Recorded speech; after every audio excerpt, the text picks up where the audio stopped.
1. Création du dataset. Étape 1. Dans cette étape, nous créons deux ensembles de données, l'un pour le random forest et l'autre pour l'arbre de décision. Les données comprennent des caractéristiques telles que le nombre de pièces, la surface, le garage et le prix pour chaque propriété. Étape 2. Nous conservons le même ensemble de données pour le random forest et créons un ensemble de données plus restreint pour l'arbre de décision, en sélectionnant une seule observation à partir de l'ensemble de données initiales. Étape 3. Nous continuons à utiliser le même ensemble de données pour le random forest, mais nous augmentons la variété dans l'ensemble de données de l'arbre de décision en ajoutant plusieurs observations, ce qui permet de maximiser la diversité des arbres dans l'ensemble.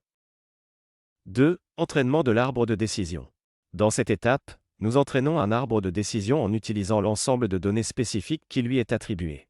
L'arbre de décision est formé sur les caractéristiques sélectionnées de manière à maximiser la variété des arbres dans l'ensemble. 3. Répéter 1 et 2. Nous répétons les étapes 1 et 2 plusieurs fois pour créer et entraîner plusieurs arbres de décision, chacun sur un ensemble de données différents, afin de créer un ensemble diversifié d'arbres de décision. Prédiction.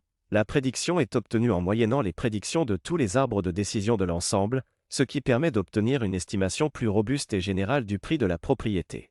Étape 1 à 3. Ces étapes visent à créer et à entraîner un ensemble diversifié d'arbres de décision. En modifiant les ensembles de données pour chaque arbre de décision, nous cherchons à maximiser la variété des arbres dans l'ensemble, ce qui contribue à réduire le surajustement et à améliorer la généralisation du modèle. Prédiction. En moyennant les prédictions de tous les arbres de décision de l'ensemble, nous obtenons une prédiction moyenne plus fiable et robuste, qui est moins sensible aux fluctuations individuelles des modèles et qui peut mieux généraliser sur de nouvelles données.